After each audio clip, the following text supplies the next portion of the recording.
Hello, everybody. Welcome to episode 198 of the TheSixthAxis podcast. As per usual, I am your host, Kris. Joining me this week is Lewis. You all right, Lewis? No, fuck off. Also with us this week is Kev. You all right, Kev? I'm not sure about this brief intro. Seems very cut. And finally with us this week is the wondrous head of news at TheSixthAxis.com, Tuffcub. You all right, Tuffcub?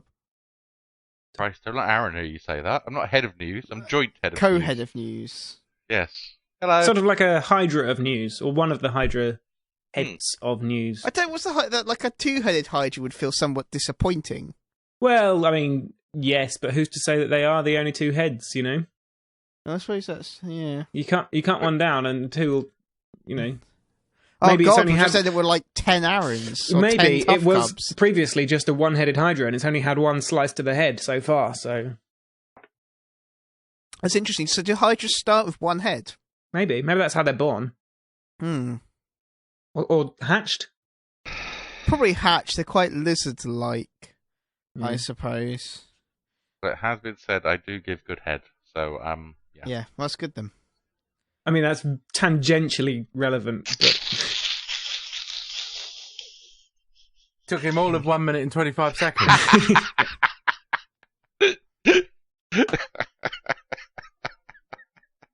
So in this week's Twitter hellos, Tuffcub, can you do a Twitter hello jingle, please? I gave you one. Tweet, tweet, tweet, tweet. Hello from Twitter. There you go. I gave you. It Did? was that dance track, which is one which kept on going hello, hello, Hmm. and I used the sample of that, and then Mrs. Doubtfire going hello. I have and no recollection of this at all. Oh, you're just rubbish. You should just I'll do get it for a next collection of bird song. Anyway, Twitter hellos. yeah, Twitter hellos. Jamal says howdy, and that's about it. All To right, be fair, hiya. he says hootie. I mean, come on, Jemanos, if you're going to address us, at least use proper English, because when we talk to you, we use proper Polish. Yeah, that's true. do. That's fair. But that's about it. So I guess it's probably like time for the news. Hang on. Oh, you caught me. News. You could played it literally a minute ago. No, I'm ready to play it. It's just that I was doing something else.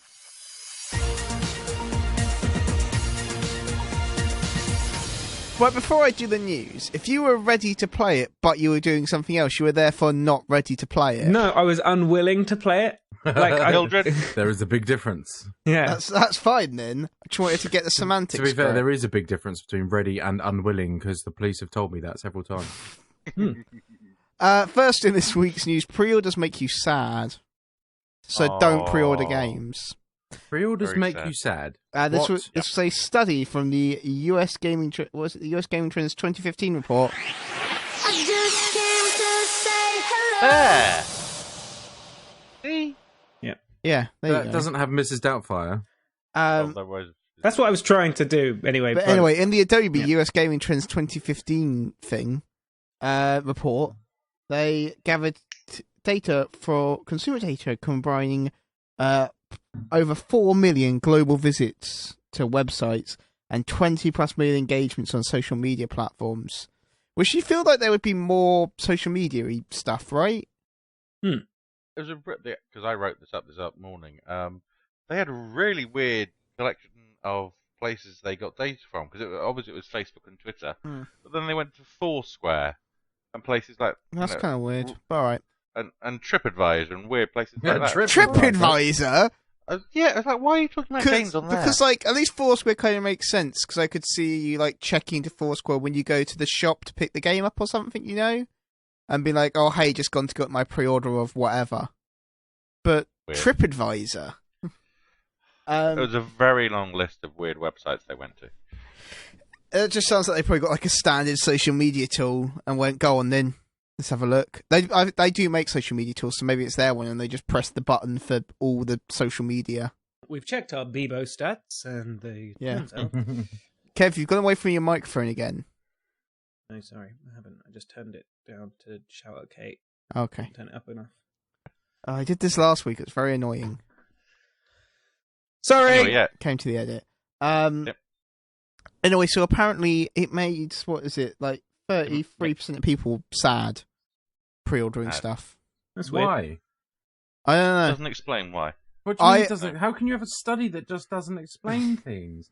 Because is So how do they even ridiculous. measure when somebody was sad in relation to Well, them doing a pre-order? that's my feeling is that the sadness is after the game's release. Like, oh, why did they pre-order this? It's shit.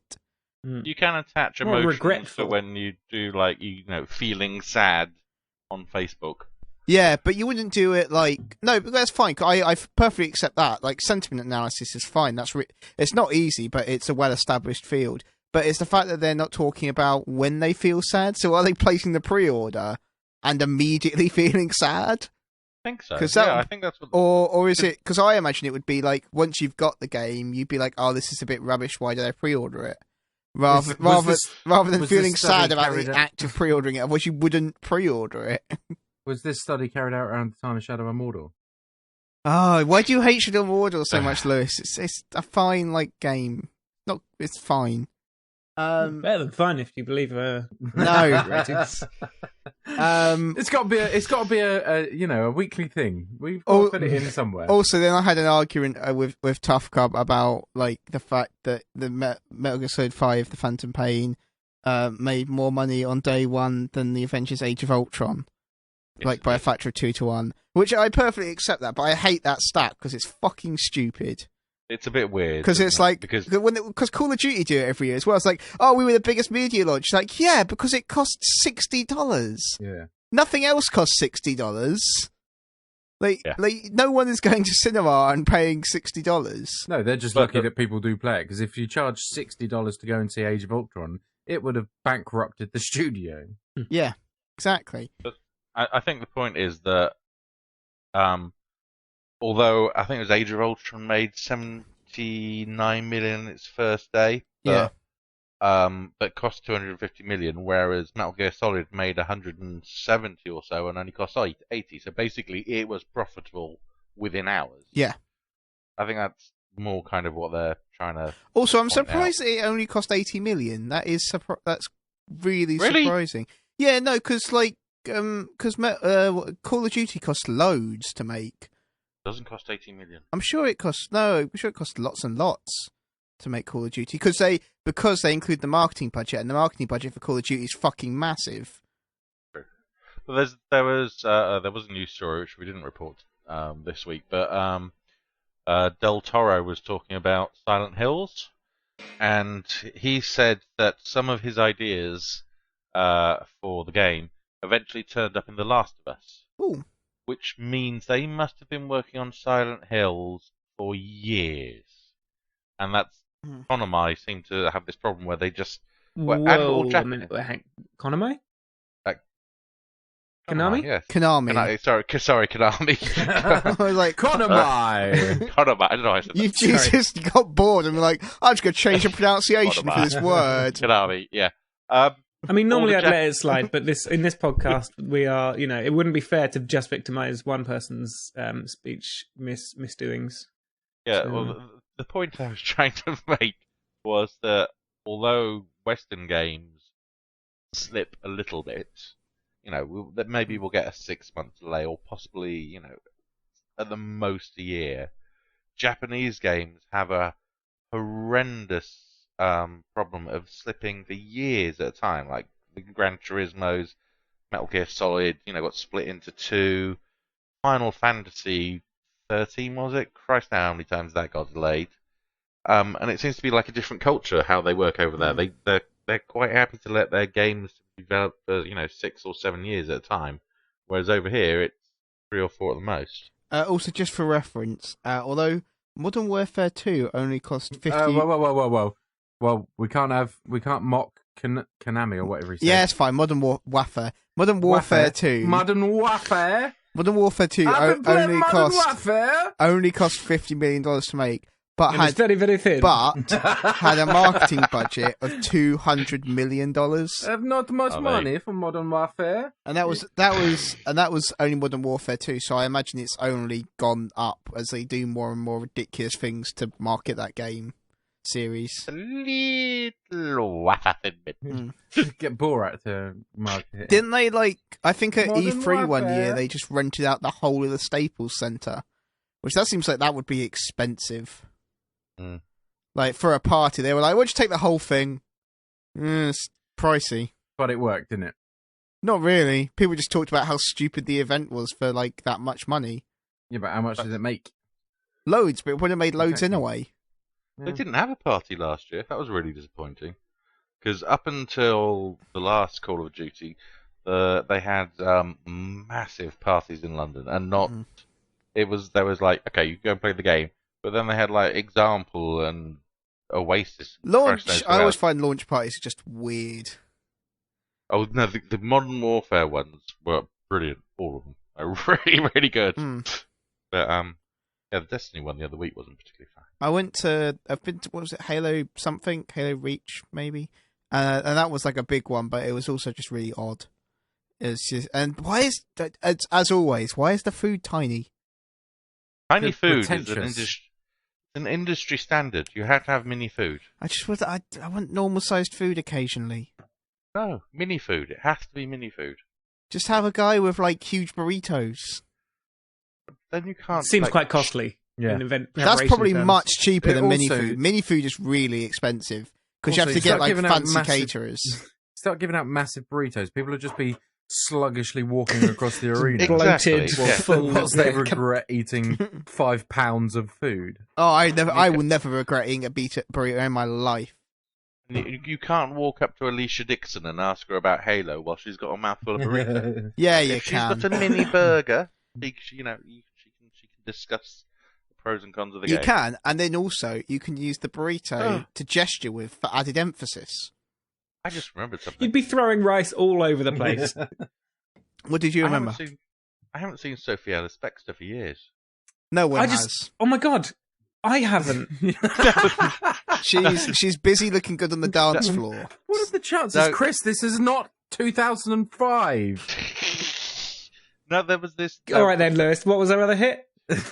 Give me Blood on the any dance other floor. hit of Sophie Ellis Bextor. Not you, Tuffcub, because you could probably name one. Lewis. I could name. Yeah. The dancey one she did with Groove Jet. That Well that done. is not That the is title of a Groove. song.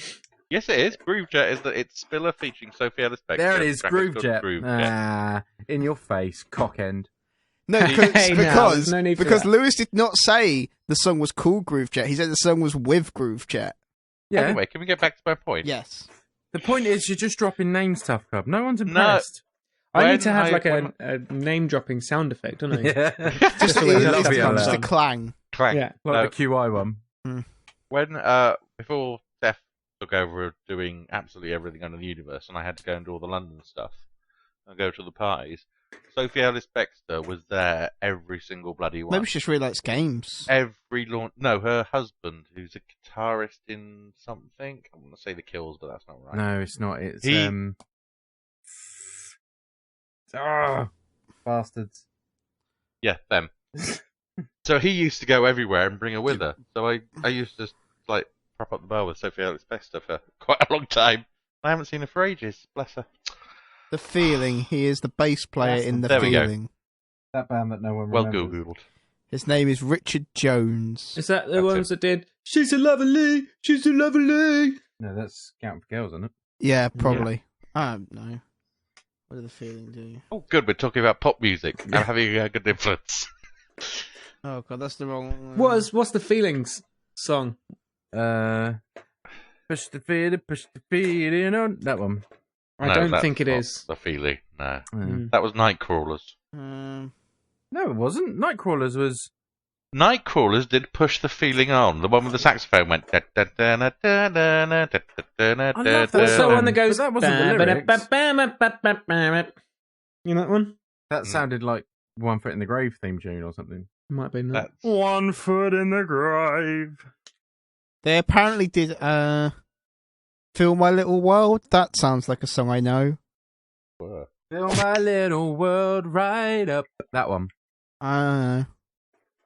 Yeah, no, it is Oh, that yeah, one. yeah. I'm telling you. I know. Yeah, Anyway, Just, no, that's it. No, Kev. yeah. All right. no. You can't just play sound effects. Lewis, stop playing with the I'm crayon. sorry. Also, this week, this was actually last week, but we didn't do it, so it's this week. BBC Three is going to like cover League of Legends. I think that's quite big That's news. pretty interesting. Even though BBC Three, as Tuffcub did point out, is moving to online only. And interestingly, the head of the BBC has left. I can't remember what his name is. He's the guy who's in charge, like the director-in-chief, general. It's I think it's the Director General. Yeah, the one who left in the last couple of days. Brian Craig Cavill. No, that's Superman. That's Henry Cavill. Anyway, but You have to have the initials BBC in order to run the BBC. Right. Okay. That's the subtle joke I was making there. Hilarious. Yeah. Yeah, he's left, and the rumor has it he's left because they think moving BBC Three completely online is going to be an absolute disaster. Well, yeah, I'm much less excited about the League of Legends news now because like it already has online broadcasters that do much better than the BBC will do. Whereas getting it onto a national television channel, that's big news. Whereas Yes, agreed. this is not.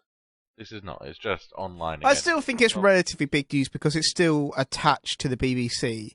Even though BBC Three is moving online only, the BBC is still a significant presence. Yeah, I just don't think that they're going to steal much of the audience from the existing No, they won't. broadcasters. I do think it is a shame that this is coming after they're moving online only because, if this was actually on BBC Three, you could potentially see it gaining at least some of an audience or legitimising the I hate the term. I hate esports as a term. It's a fucking stupid term. But anyway, legitimising esports. Especially if they had some accessible, noob-friendly, here's what's going on stuff. Oh, no, don't do that because it would end up being terrible. Because they would get someone dreadful as, the cheeky presenter guy who's explaining it to everyone else. It'd be fucking Richard Bacon or someone like that. I'm not saying that's what they should do all Nick the time. Knowles, he's the only one that works for BBC lately. No, it's I want to say Susie Perry, but I don't think it is. Oh, here we go. What, the F1 lady? I think it's some. Craig Charles? Julia Hardy. Oh, that's right. Oh, no. No, I tell you who they should have. Carolina Hearn. It's That'd be Julia good. Hardy. Carolina. Dev from Radio 1. Oh, Jesus Christ. And then 2 gaming casters, Lee DeMan Smith. That'd be terrible. And James This Dress week in O'Leary. League of Legends, Also terrible. James Not the Cracks the Destroyer has been knocking down walls left, right, and centre. Oh, no, because I think if you're saying they just get the whole F1 team in. That's what happens, by the way, in League of Legends. Knocking down walls is a big feature of the game. Yeah. No, you could have got Dara O'Brien. He likes games and stuff. He would be a good person, right? And he's quite personable. And expensive. Probably expensive. Yeah. Probably significantly more expensive than Dev off of the 4 a.m. Radio 1 show. Yeah, it's true. Dev off Radio 1, Julia Hardy, and online only. That doesn't scream big expense account. No. That's true. That doesn't scream mainstream exposure to me. And it's a shame because obviously it's a much safer place for them to go and test that stuff and see if there's an interest for it. But it's also a loaded test ground because it's super competitive. Yeah. Whereas if they'd done it on TV, they'd have been the first people to do that, and it would have been a brave move and possibly a risky one. But it might have changed something. Whereas this won't.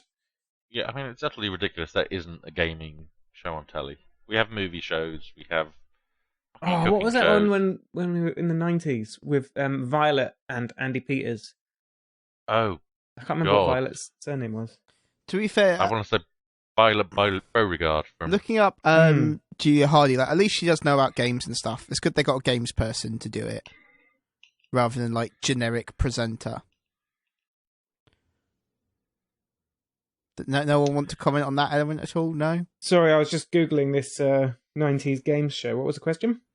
I was saying it's good that Julia Hardy actually knows about games. Apparently she contributes to Games Master magazine and things like that. I don't know who she is. Kev, actually. the show you were thinking of was Bad Influence. Bad Influence. Name doesn't ring a bell. Yep. Anyway, moving on, it's time for What We Did. I got that. Proper chow. Wow! So that's a very good sound effect there, Kev, because we're going to talk about Star Wars Battlefront. Because, Lewis, you had thoughts about Star Wars Battlefront, right?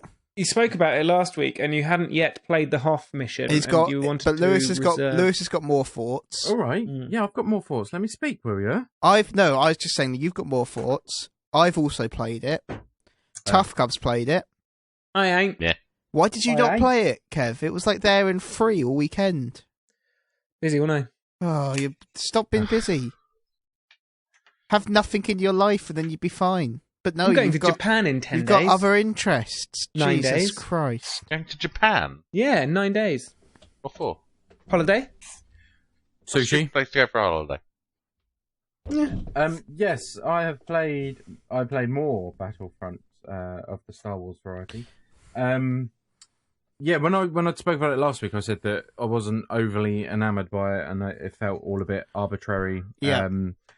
But having played the Hoth mission, that I think is where, for me anyway, the game came into its own, because it did, as we had talked about and as we predicted, it did start feeling like a Star Wars game. The Hoth stuff is incredibly Star Warsy.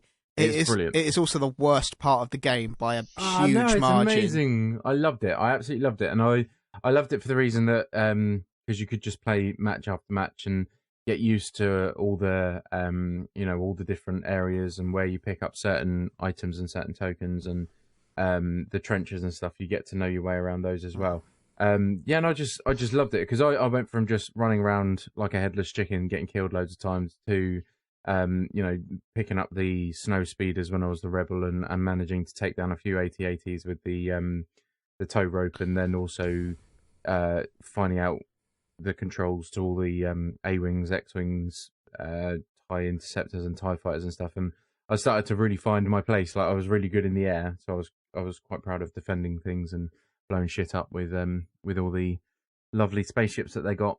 So yeah, I really started to like it, and then it also changed my opinion of the drop zone mode. So when I go back into drop zone mode, it felt like I had more sort of nous about me, knew what I was doing. See, I really like drop zone mode. I thought that's actually. Why don't you like Hoth? Why don't I like Hoth? Yeah, I liked Hoth the first couple of times I played it. It's all right. I do think it needs rebalancing. It is quite balanced. But they did that during the thing. Yeah, but even so, it's still very heavily tilted towards the Empire. Yeah, but then that's what happens in the films, isn't it? Yeah, I suppose. But what annoyed me on the Hoth map is I would spawn and look up, and there'll be an AT-ST standing over me when I was a rebel at the spawn point. What are you laughing at, Tuffcub? It's very distracting. I keep on hearing him talk about the Hoth. That's reasonable. Yeah, that's fair. I can't. No, that's a good reason to laugh, to be fair. The Hoth map set on a beach. Yeah, exactly. Oh, that'd be amazing. I'd play that, yeah. Sorry. Get lost in his hair. So, yeah, it's... like, so when you are a rebel and you spawn and an AT-ST is camping the spawn point, it's not a particularly enjoyable game.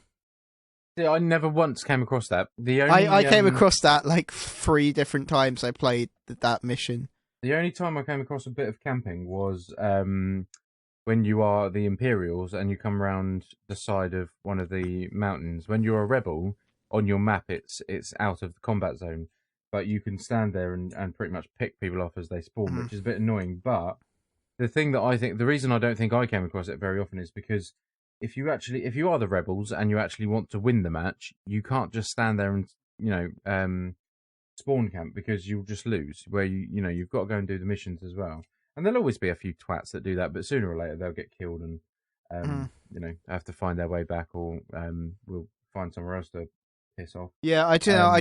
I did just come across quite a lot of spawn camping when I played it. It's not. For me was just not enjoyable. Also, the vehicles all handled. Well, no. To be fair, the flying vehicles all handled terribly. No, they don't. They're brilliant. No, they're awful. No, This is a very the AT-ST feels great. That feels the That's 80. because you don't actually move it. All you're doing is moving the head. No, that's the 8080. The 80ST, well. the little walkers. Yeah, They're fun. They are quite. They're good. really good But then fun. the vehicle, the airships are brilliant. No, I didn't think so. I loved Tate. I was really good at them. Although shit at them, I will obviously. say, the thing I didn't know about it till after the beta had closed was that you can control the speed with the left stick. Oh, you dick! Because because literally every other game I have ever played uses LT and RT to control the speed. Yeah, but that's for your shooting.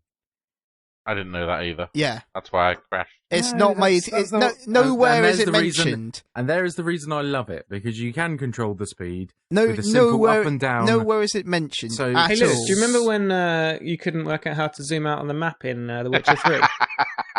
On what? Sorry. On The Witcher 3? Or in Don't Starve? No, awful. but they patched that, Kev. All right, yeah. Yeah, No, just checking you remember Yeah, that. I'm sorry, but do you, not being told there's a map is different to not really. Because do you not press all the buttons to see what it does? Well, you didn't press all the buttons when playing Don't Starve. Because I was new to the PlayStation 4 and the whole That was- trackpad thing was yeah, that completely was a new little to me. different. You'd never think of pressing it.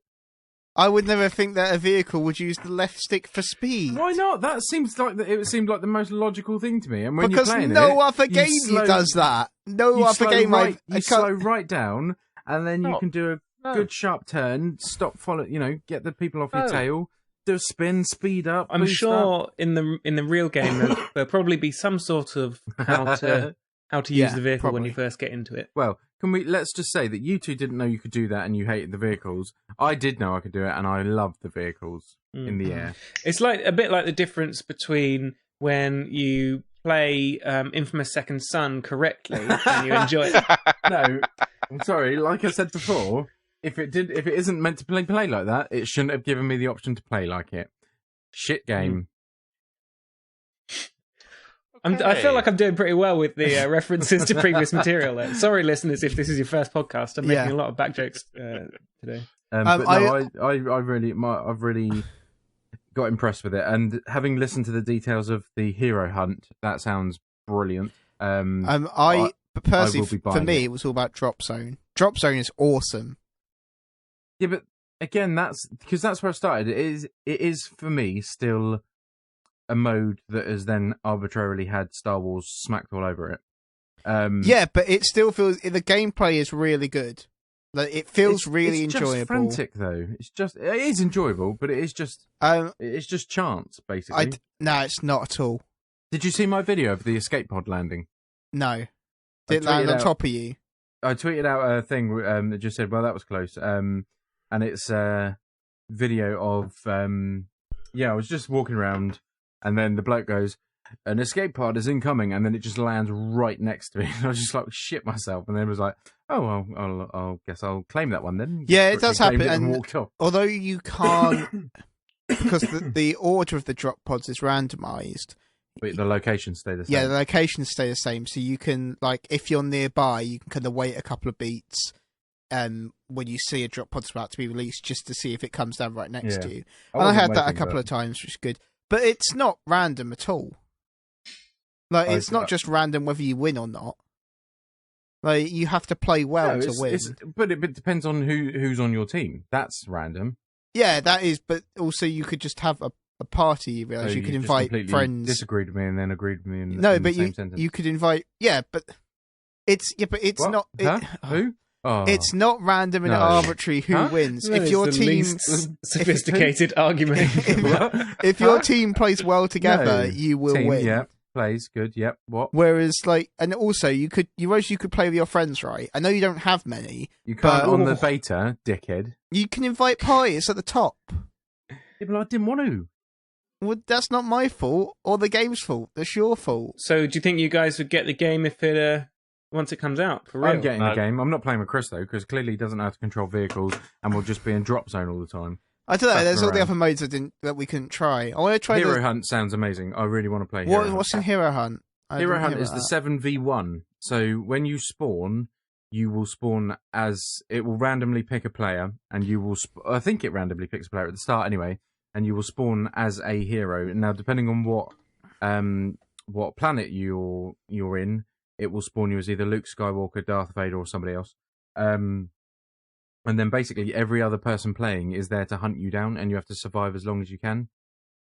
And then I think I read that whoever gets the killing shot then becomes the hunted.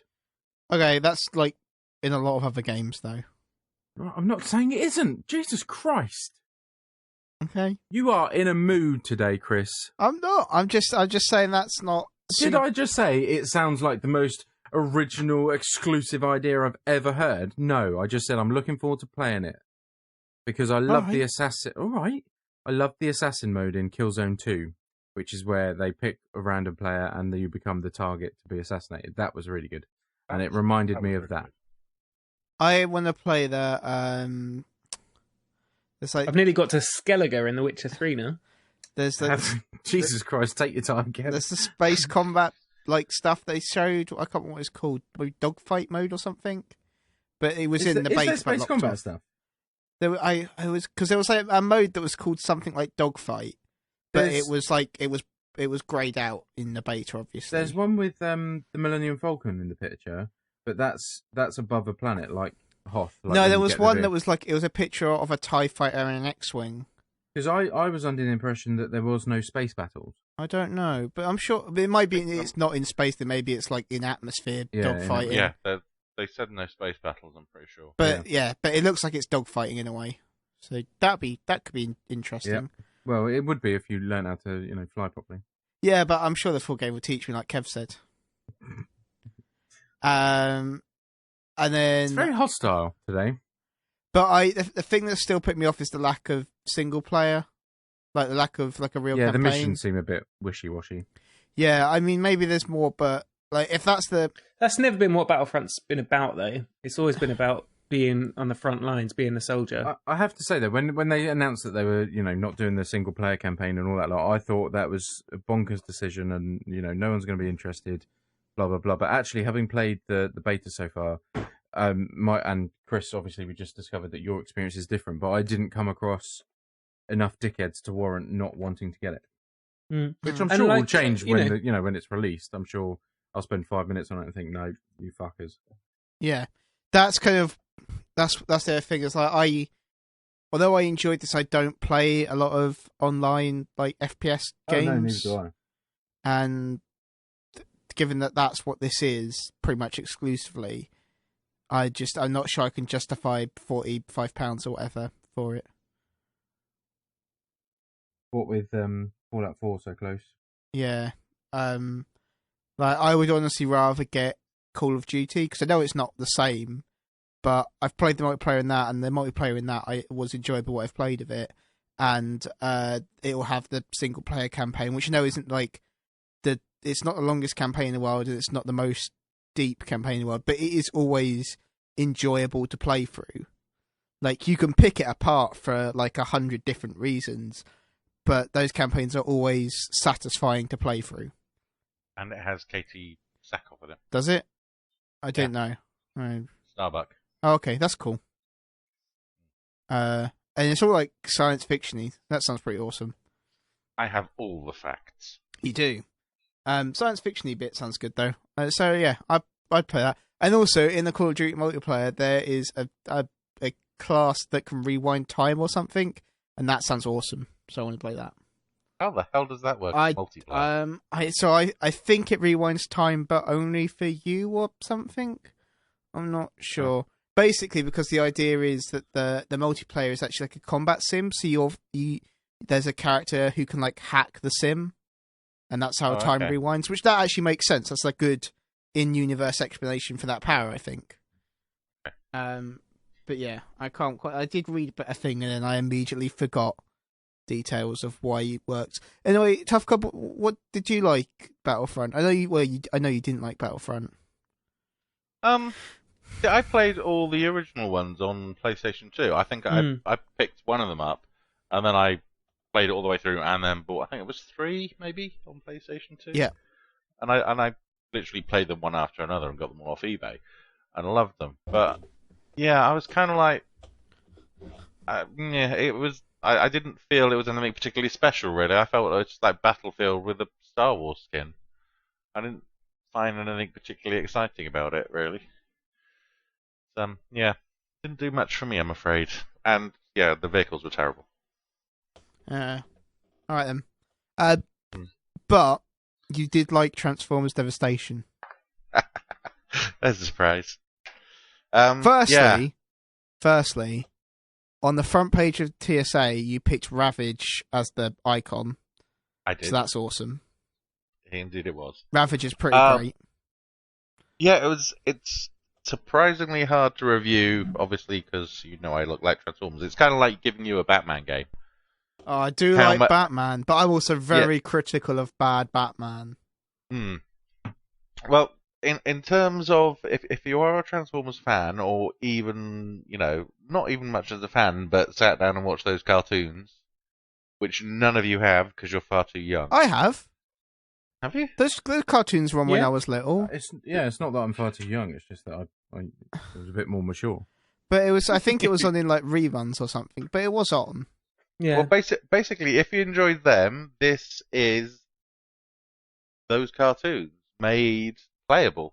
Obviously the graphic style is heavily influenced by the cartoon. But they're not the first people to do that, though, are they? Because like Angry Birds Transformers did that. Yeah, but it's still Angry Birds Transformers I'm joking. I'm just trying to wind thing up. Also, that was a really good game. I've not played it. It was. It is. Yeah, it was but surprisingly good. It's more the presentation is kind of more like 1980s style rather than the art style being directly influenced by that's true. by the cartoons. The intro cutscene, I know this isn't what we're talking about, but the intro cutscene on Angry Birds Transformers was so beautifully 80s. It even had like a little kind of VHS shearing at the bottom of the screen and all that stuff. It was good. Well, the new game has it basically looks, as I said, identical to the cartoon. It has all the original voice actors, and they've animated it so brilliantly. Especially Grimlock, which if you can find a video of him on YouTube or something, go and watch, because it is absolutely You were hilarious. very excited to play as Grimlock before that game was out. Because basically Grimlock is the toy of the 1980s toy. So he is, back in the 1980s, we thought Tyrannosaurus Rexes were quite dumpy and not very agile, unlike the ones we see in Jurassic Park these days, who can run about fast. So Grimlock looks like a dumpy T-Rex with massive long legs, which basically makes it almost impossible for him to walk, so he waddles like a duck. His running animation is like the best running animation in any game. It is the most brilliant thing I have seen for a very long time, and I was laughing all the time. Because you can get, with Grimlock, and indeed any other characters, you can go through like speed bubbles to speed up. So basically, you are playing a waddling giant T-Rex going at 200 miles an hour, smashing through buildings. I mean, how could that not be fun? No, that's true. That is difficult for that to not be enjoyable.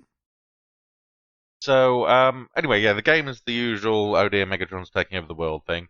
You get to play as 5 Autobots. You can change between the main point, and it basically has the entire main cast of the cartoons.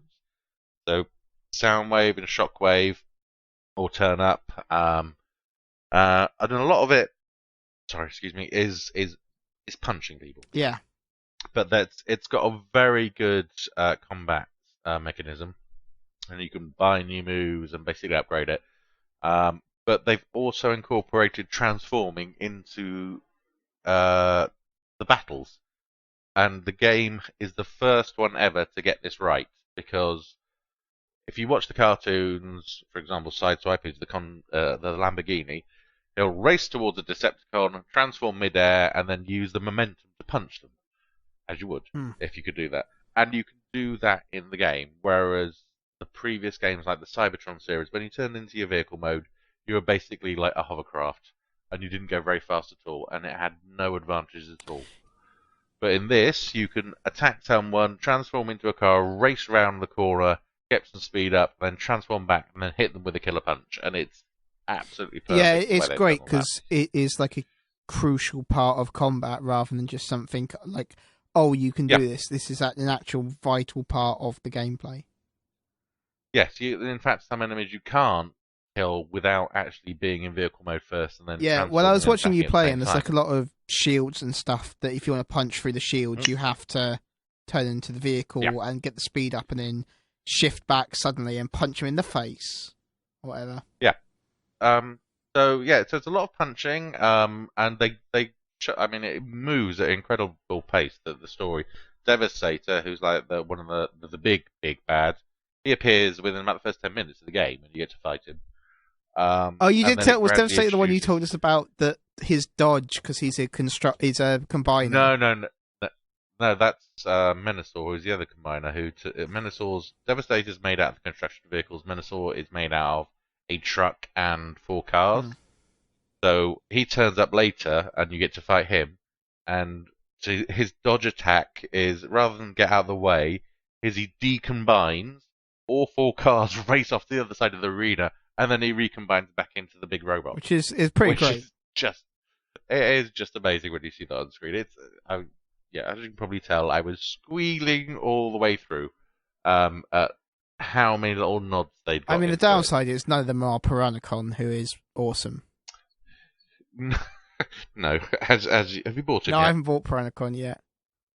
we had a long discussion about Transformers last week and how the Seacons are awesome because one of them is just like basically Blastoise. Anyway, so you basically go through this. You get to visit Cybertron. There is an absolutely fantastic battle with Soundwave, where obviously he doesn't transform in just cassette mode because it's a bit rubbish, but he does. Just squash him. He does. His battlefield is a massive graphic equalizer. So he's sending out sound waves, and the floor is rising up and down.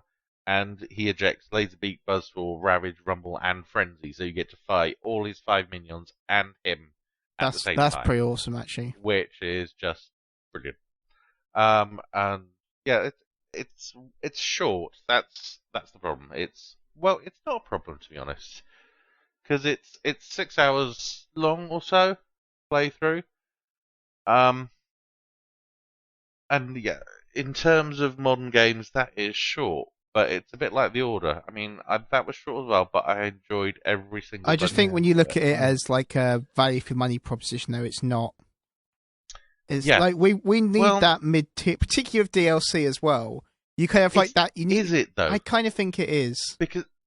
No, well, this is the thing. I get bored on modern games. No, and I'm also.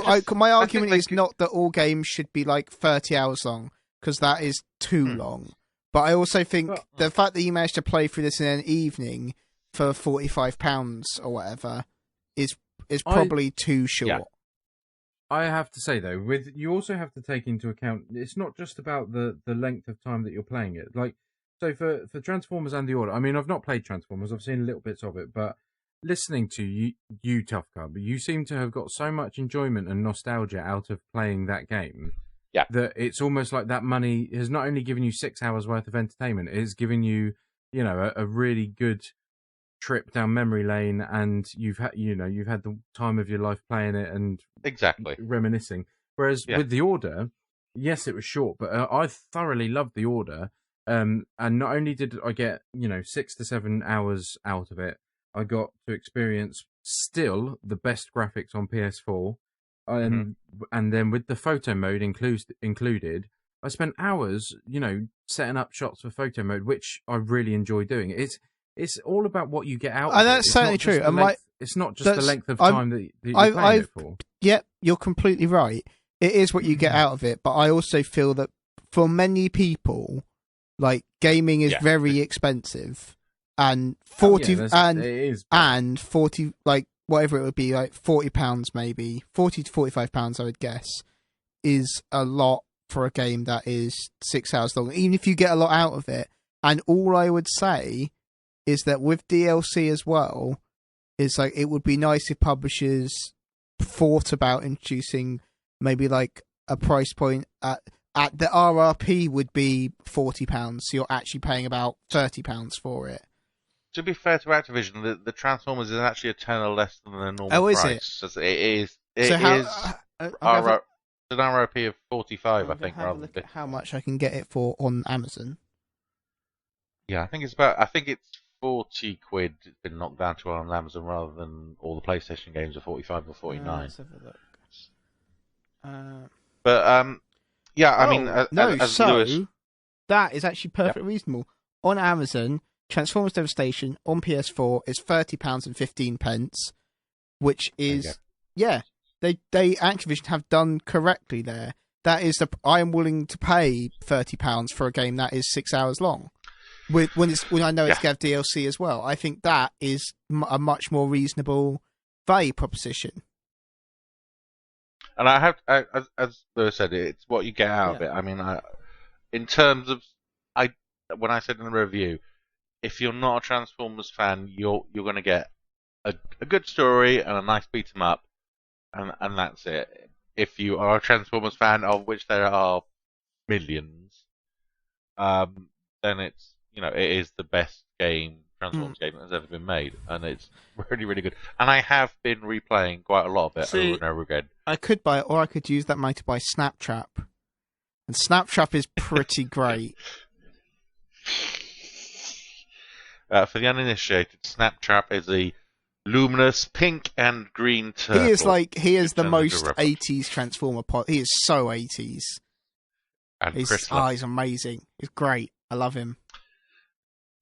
Yeah, so anyway. Or Sludge. I could get Sludge. And you can't get a Sludge anymore. Sludge is really hard to get. We're going to bore everyone, Chris. I know. But he's great. He stomped stuff. What's not to like? Kev? Still there? Yeah. Just don't have loads of, No thoughts on Sludge? No, not really. No. He likes to stomp stuff, I'm in favour of that. It's a good stance. Yeah. Anyway, in summary, I thought it was fucking awesome, and I loved every single second of it. And as you said, I played it through in one sitting, which would. Kev, is there anything? Oh, sorry. No, I thought you finished. Buy it. Okay. Even though it went to number 21 on the week of release, which is Activision. That's because they put no money into advertising. How do they do? To be fair, that is probably the reason it is £30. Yeah. Because there's no marketing budget. They have a weird policy, Activision. They promote the hell out of 2 or 3 games, but then they have not so much these days, but they used to have so many little games which not little, big. They were big, epic games, but they never promoted them. It kind of feels like they assume the license holder will promote them. But there's what was it? I want to say is it Singularity? I think that was one of theirs. Oh yeah, that was a really good shooter, and it debuted at number 39 or something, and then vanished completely. And it must be heartbreaking for the teams who have worked on these things for years. I thought Singularity was a brilliant premise as well, but don't know anybody who played it. Yeah, I played it in the end. I actually bought it and had a go on, and I really enjoyed that was another really, really good game. Same with my favourite racing game, which I've forgotten the name of now. Split Second or Blur? Blur was. I always think because we have this discussion all the time about best? which one of the two it is. Again, they did kind of promote Blur a bit, but nowhere near as much as they should have. But it's a weird business model because you think, okay, Transformers, they've paid for the license already, so that doesn't cost them something. But it must have cost them quite a bit to get all the original cast in. Yeah, that's very true. And certainly, I mean, the amount of cutscenes and bits and pieces in there must be like an hour or so's worth of cutscenes in there. All fully. That's hefty. Yeah, all fully animated, all fully voiced. So, it's a weird business model. I can't see how they continue to do this and make money, but they must do somehow. So, else they wouldn't do it.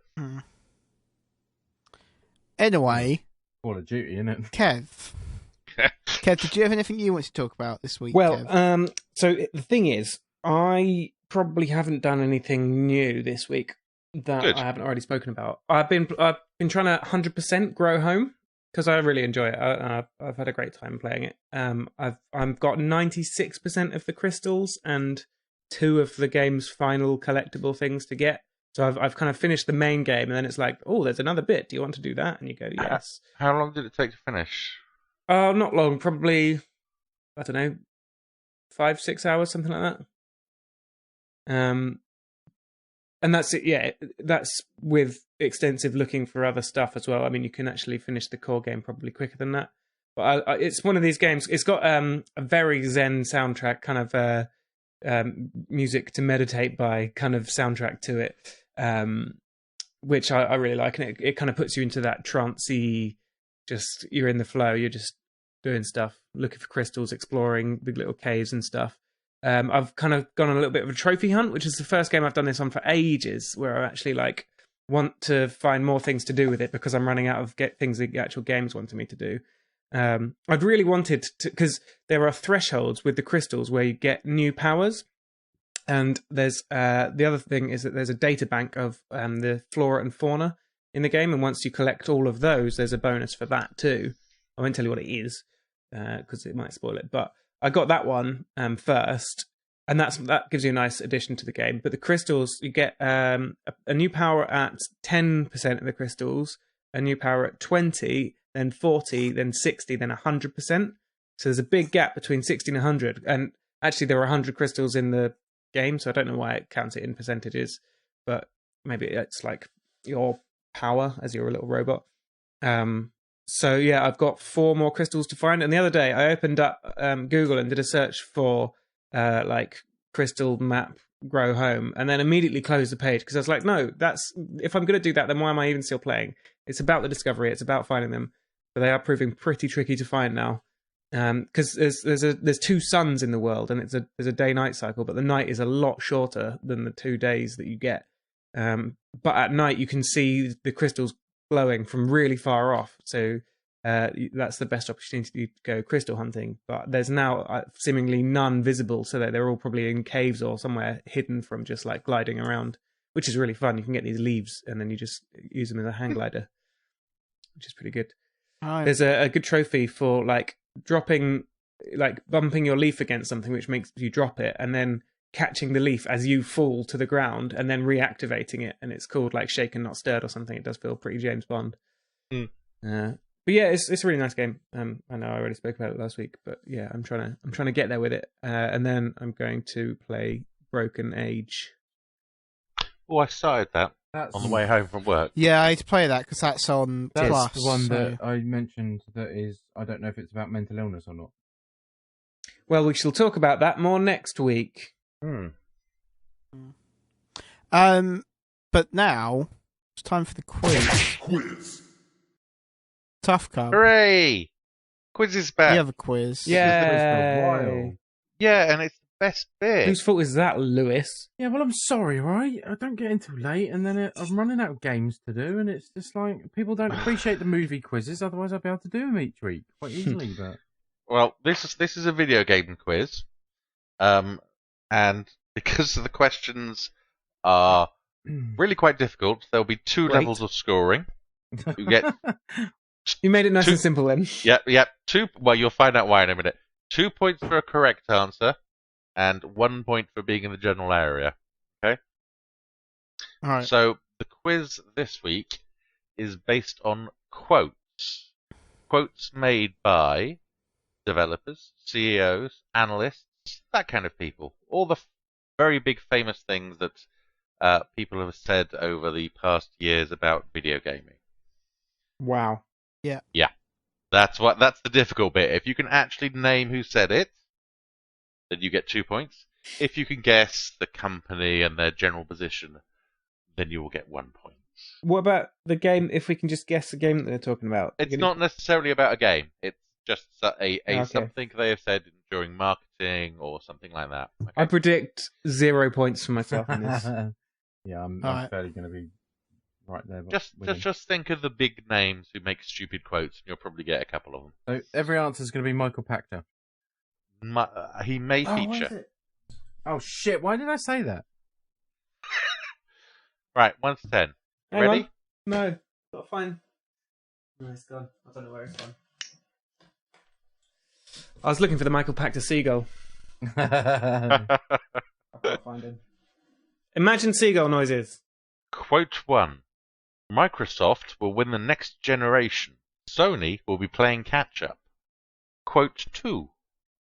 I mean, we're really not going to change anything we've done with the Xbox One. Quote 3. Customers do not want online games. Quote 4. You have to bear with me with this one. A bit long. Next generation games will combine unprecedented audio and visual experiences to create worlds that are beyond real, and they will deliver storylines and gameplay so compelling that it will feel like living in a lucid dream. The result is a state where you achieve the perfect mind-body equilibrium as you forget your physical surroundings and become completely immersed in the game itself. The controller becomes an extension of your body. It becomes the gateway to the Zen of gaming. Question 5. It's you Americans. There's something about nipples you hate. If this was Germany, we'd be romping around naked on the stage. What? I might know that one. Quote 6. Our Spider-Man games have sucked for the last 5 years. They are bad games. Quote 7. This one's quite recent. We decided to lock them at the same specs to avoid all the debates and stuff. Oh, fuck, I know who that is, and I can't remember his name. Oh, I do remember that quote. It was quite controversial at the time. Yeah. Quote 8. I sometimes come across sounding like a dick. All my life I was the rebel flying the Millennium Falcon, and then I suddenly wake up and find myself on board the Death Star. Quote 9. Dildos are holding them back. It's immature. And finally, quote 10. If you're backwards compatible, you're really backwards. Oh. Fuck, what is his name?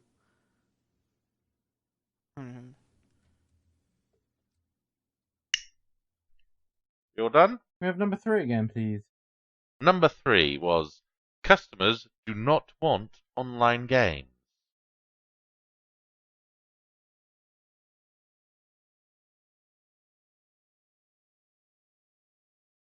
Good? I guess. We have number Okay. 8, please. Sorry. Number 8. Number 8 is sometimes I come across sounding like a dick. All my life I was a rebel flying the Millennium Falcon, and then I suddenly wake up and find myself aboard the Death Star. There you go. Okay. Number 1. Microsoft will then win the next generation. Sony will be playing catch up. Who said that? Michael Pachter. Yeah, I'm guessing Pachter. Kev? Oh, no, I don't have anything. You are correct. It was Michael. Kev, do you have any answers? Oh, lots, yeah. It was Michael Pachter in 2012, just before the launch of Yeah. PlayStation and Xbox One. Woo, 2 points. Quote 2. I mean, we're really not going to change anything we've done with the Xbox One. That was Major Nelson. Who is Kev? I went with Don Matrick. I went with Steve Jobs. It was Major Nelson at the reveal of the Xbox One in 2012, and 96 hours later, they changed practically everything about the Xbox One. Yep. Good PR, that. Quote 3. Customers do not want online games. This was Woolworths. See, I put the founder and CEO of Poundland. Similar thinking there. Yeah. I've put Miyamoto ? That definitely sounds like something a Nintendo exec would say. Indeed, it was a Nintendo exec. It was Hiroshi Yamauchi in 1999. Oh. That's 1 point for Chris, yeah? 1 point for Chris. Question 4. Next generation games will combine... I'm not going to read the whole thing. The result is a state where you achieve a perfect mind-body equilibrium, and the controller becomes an extension of your body. It becomes the gateway to the Zen of gaming. Terry Katona. I went with David Cage. I've just guessed at Peter Molyneux because that sounds a lot like something Peter Molyneux would say. David Cage is a good guess, and so is Peter Molyneux, but it was in fact Peter Moore, head of Microsoft at the time, and he was describing the Xbox 360.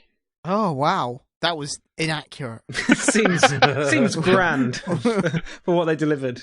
Like, that seems like something you could potentially be making boasts about, like, with the rise of VR. Yeah, That's- that's yeah. what I You was could thinking. start to making, like, yeah, it's going to be amazing, but Yeah, in this that's what I was generation, it's going to be incredible. I was You imagining it was a quantic dream hyperbole of next gen, Yeah. but Yeah, Totally. you can't say that about the 360. I mean, That- 360 no, had a lot of things going for it, but not any of those things. it was not a transcendent experience. It did not make you feel like you were living a lucid dream, Peter.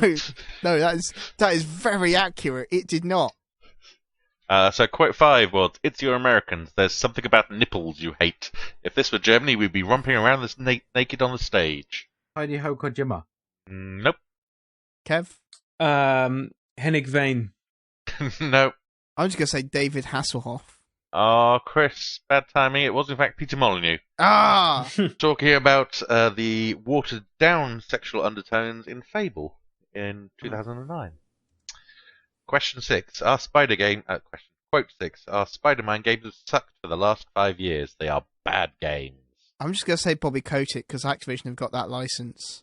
I just said Activision. I put, because the sentiment is the same, Sam Raimi. It was Bob Kotick in Yes. 2009. from Do I get Activision. one for Activision there? You get one for Activision. I think that's slightly harsh as well because like some of them are really bad, but some of those games are all right. The best one They're was... not good games. Was it Shattered Dimensions? Was Yeah, that's what I mean. that- That's all right. Yeah, it's all right. It's not fabulous. It's no Spider-Man 2. Let's make that clear. Spider-Man 2 is easily Best the best Spider-Man Spider-Man game by a huge margin. And the It's best a- Spider-Man movie. Yeah, that's also true. Yeah. Are we talking about The Amazing or just No, regular? normal. No, The one that's got Dr. Octopus in it. That's a Yeah. good movie. Ugh, What? That's a good movie, Kev. I don't like any of those Spider-Man movies. Then Any why of did the- you clarify? Well, because If you were like, I would have been all more the willing. Spider-Man movies are No, terrible. any of those being the Sam Raimi trilogy. No, that's fine. I would That have movie is accepted fine. Amazing the one Spider-Man with, is pretty bad. Jamie Amazing Foxx. Spider-Man 2. No, that film is fucking dreadful. Fuck you, Kev. You're a terrible person. Well, we've spoken about it on this podcast. Yes. Calm down, children. Quote 7. We decided to lock them at the same specs to avoid all the debates and stuff. I don't know his name, but it's like Assassin's Creed Man. Kev, Lewis? I just put PlayStation, hoping for a point. I put Myra Hindley. It was Assassin's Creed senior producer Vincent Prontibrand, Yes, who point to then me. caused a massive storm on social media because people complained that the Xbox One and PS4 versions of the game of Assassin's Creed Unity would be optimized, and they would be basically built for the lowest spec machine. To be fair, people should not have complained about that because that was not the problem with Assassin's Creed Unity. There were a lot of problems with Assassin's Creed Unity that were more pressing than that particular issue. I think this was just before it came out, sadly. So, Okay, 'cause I was going to say, because otherwise, Mm. boy, you're picking up on the wrong thing there to complain about. Quote 8. I sometimes come across sounding like a dick. All my life I was the rebel flying the Millennium Falcon, and then I suddenly woke up and found myself on the Death Star. Grand Moff Tarkin. That Grand Moff Tarkin never flew the Millennium Falcon. No, but that's like what he figured he was doing. He thought he was like Okay. all cool and that. And then Oh, he woke yes. up one day to realise he was... Yeah, Grand Moff Tarkin always seems like kind of a dick. Lewis? I put Indiana Jones. Is it Adam Boyce? It sounds like something Adam Boyce would say. Nope, it's Bob Kotick again. Oh, that's not true at all, Kotick. Well, I don't know. I see where he's coming from. Comparing Activision to the Death Star is kind of Yeah, quite I know, accurate, it really. just sounds a lot like something Adam Boyce would say. It's basically saying I thought I was doing a really cool thing, and then I woke up one day and I was just in charge of this horrible beast. Exactly, yeah. Which implies he's a very bad CEO that he just hadn't noticed. Weirdly, Kotick vanished from the media. He I used to write about him every week, but someone in Activision suddenly clocked on that he wasn't very good at PR, and they've shut him up completely, and he doesn't say anything now. Yeah, is he still in charge though? Yeah, God, Oh.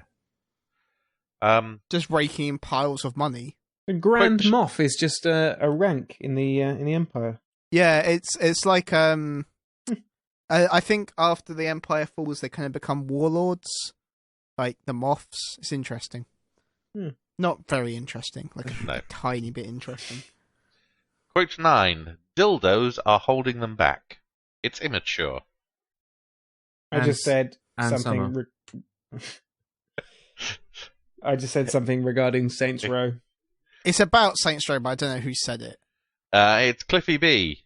Oh, Famous. Cliffy B. Cliffy B criticising Saints Row, saying they were too childish. To be fair, and missing the point completely about Saints Row. The point at which Cliffy B is complaining your game is childish, you really should be looking closely at your game, I feel, at that point.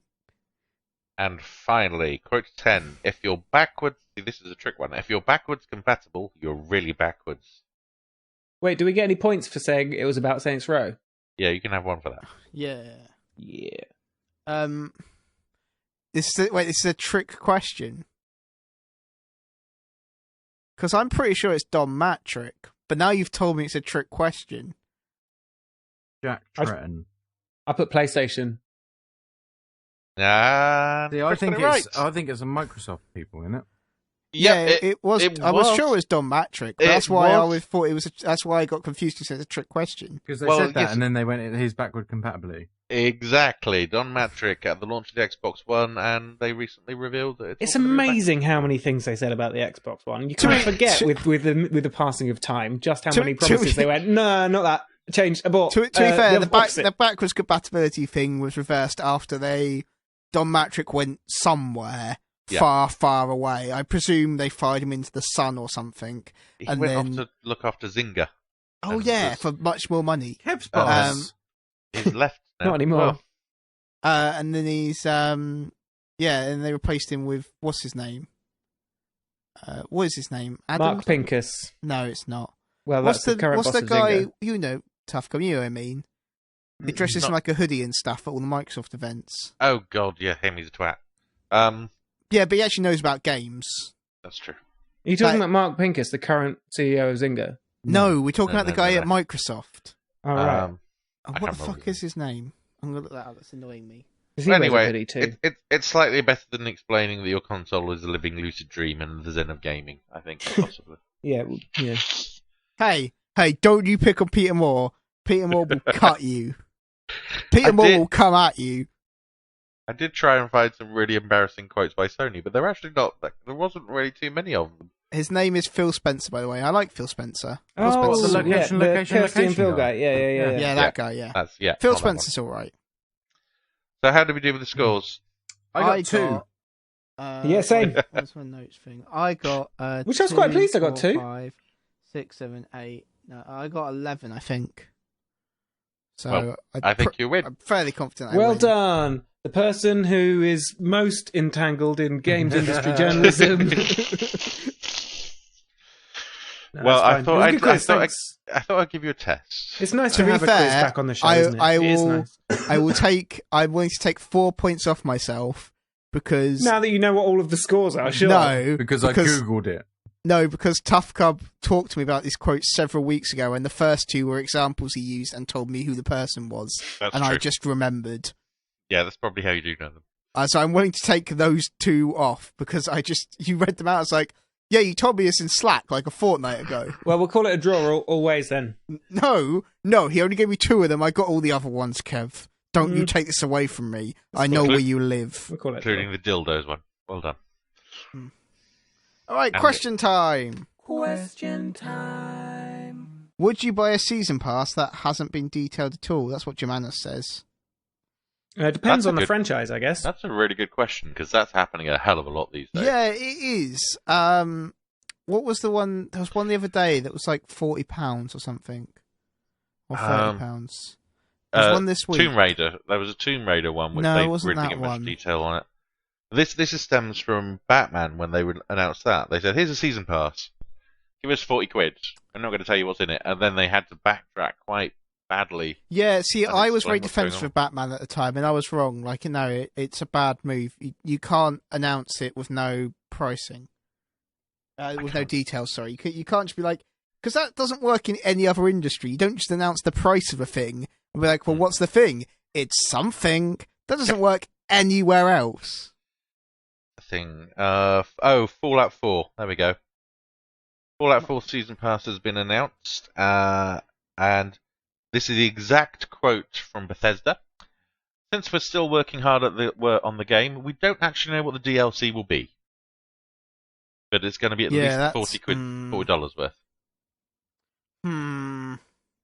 Well, I kind of all of the franchises, like Far Cry make the most interesting side branches from their main projects. So, like, maybe, I don't know. I basically have never bought a season pass for anything, even when I knew what was coming. So, kind of rules me out. I'd be tempted just because it's Fallout. Hmm. I Oh, Fallout, not Far Cry. Yeah, cool. Yes, that's why I said Fallout, Kev. No, I wasn't really listening. I was looking at this article about a huge alien power station that's been found in space. Oh, I saw is that that, making the sun? Is that making the light dip? Something like that, yeah. Is it that one? Well, I'm glad Astronomers you're may paying have attention. found giant alien megastructures orbiting a star near the Milky Way. Yeah, you need to read the other one that's less sensationalist. Yeah, I got it from a link on somebody on Twitter saying, "Now this is how you clickbait." Aliens are basically found. Yep. Anyway, Yeah, No, I might be because it's Fallout and I love Fallout. But I wouldn't do it for a game that I didn't know or had no sort of previous knowledge of. I don't think. yeah, I think that's kind of where I am, really. I mean, Fallout, I reviewed all the original Fallout 3 DLC, and Christ, that went on forever. That was my first. Yeah. That was my first job at TSA. Alex gave me, "Do you want to review the Fallout DLC?" I was like, "Okay, fine." It just It's like- kept going. 90 hours of the bloody And they stuff. kept breaking it as well. They Yeah. kept putting out broken DLC. But that's the thing. It's not good. We talked about it earlier with what you get out of it. But when it comes to things like Fallout and Witcher and stuff, you don't half get your money's worth. Yeah. I agree, but again, they don't know what they're doing, and they could easily just chuck a load of skins in. Yeah. No, exactly. And so Um, depends on the game is the answer. Yeah, I think more than the game, it depends on the publisher, the developer and the publisher, and their track record. Christopher Pass would like to know, what are your guys' views on the lack of demos these days? Used to judge whether or not it was worth a purchase or not, but like you can't anymore. I remember demo discs from the magazines and stuff when it Yeah, was like games need demos. PS2 and PS1. Yeah, they were good. Oh, it was like the Those best were the thing days. to get that month's Pretty magazine exciting, with a wasn't it? demo Yeah. disc on, and you'd suddenly have all these new games to play. It was Is amazing. it still a requirement on Xbox Live? It was last generation on the 360. You had to Everything. have a demo. Yeah, I don't know. I don't think so. It can't be, because else there will be all the demos on the PlayStation Store as well, and there's barely anything on there. Yeah, Yeah, it's true. and I wish they had demos because I would have made a lot less purchases. Well, Yeah. you can there are still demos on there, but I think it's the big games don't get one. Weirdly, Call of Duty always gets a demo like 4 months after the game's out. But That always the whips pro. the other thing as well is kind of like betas have replaced demos a lot of the Yeah. time. Like for multiplayer games, get a beta now, which is basically here's a multiplayer demo. Yeah. So Well, to be honest, they've put me off more than often than not. Like the Uncharted collection demo. I don't know if you saw the screenshot I posted, but Christ, that game was bugged to hell. At least the demo was. but that's good from your perspective, but obviously bad from the publisher's perspective Yeah. because you want to know it's broken. But I the presume game the itself isn't. It I must be presume just- not. because we would have heard about that, and everyone keeps posting screenshots of lovely Yeah. Yeah. HD. But I know Right. lots of other people had problems with the demo. I mean, basically, none of the textures loaded in on mine, and I couldn't jump in the right places, and it was all very glitchy and nasty. And it really soured my opinion of Uncharted. I was like, oh, not as good as I remember. Yeah, there's not many anymore. No. I've got a rental subscription, so I just rent stuff now. Anything which I think might be worth a look at, but I'm not really going to bother forking out for. So Yeah. I'd like more demos, but I don't think it's ever going to happen anymore. All right. I think that's it for questions. Unless you had one, Tuffcub. No, I was just reading Christopher's Yeah. tweet. So I believe that's Kevling it. says hello. Kevling, sorry, Kevling. Yes, I did not read that out. He did say hello. So hello. Should have said it earlier, but you're late every week. Every week. Consistent. Could just use like buffer to like queue it up. Mm. Just have it ready to go at 8 PM every Thursday. Well, I think that's probably going to do it for this week's episode of the podcast. Thank you for joining us, Tuffcub. My pleasure. Very kind of you. I just came to say hello. You're going to use that from now on. Maybe. If you would like to get previous episodes of the podcast, you can go to TheSixthAxis.com, you go to YouTube, you can go to Stitcher and other places like iTunes and that, where you can subscribe. That'd be lovely. If you'd like to get in touch with us, you can go to Twitter and tweet us at TSA Podcast. You can email us at podcast@TheSixthAxis.com, or you can leave a comment on the podcast article on TheSixthAxis.com, where you can read all the other stuff that we put out. If you'd like to get in touch with a person, you can get me on Twitter as HalbPro, that's HALB Pro. You can get Kev as Kevin John 400, you can get Lewis as Lewis Gaston, and you can get Tuffcub as Tuffcub, but like TUFF Cub. That's me. I have a question, actually. Oh, yes, what's your question?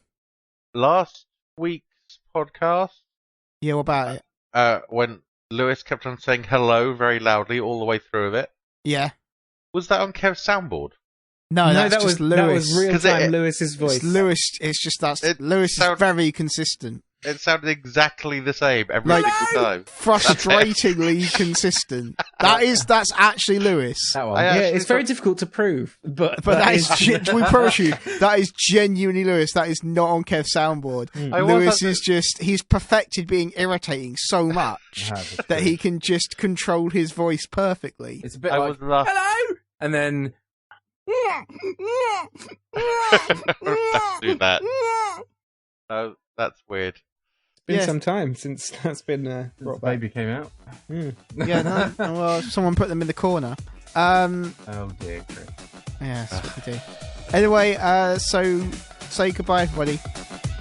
Oh, bye. Bye-bye. Bye. Goodbye. The Sixth Axis Podcast.